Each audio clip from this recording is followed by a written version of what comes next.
திரு ஸ்டாலின் அவர்கள் வந்து கூடிய விரைவில் அரசு செய்யப்படக்கூடிய வாய்ப்புகள் இருக்கு.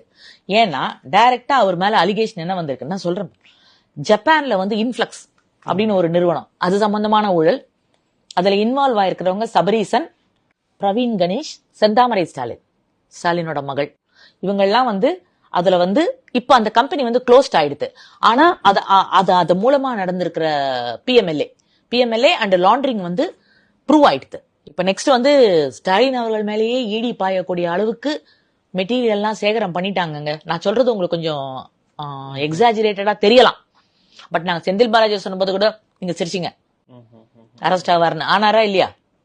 Okay, I was not the first person to say, but I was one of the persons to say. Okay.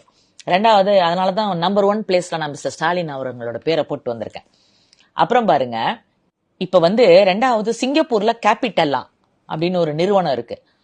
அதுவும் திரு ஸ்டாலின்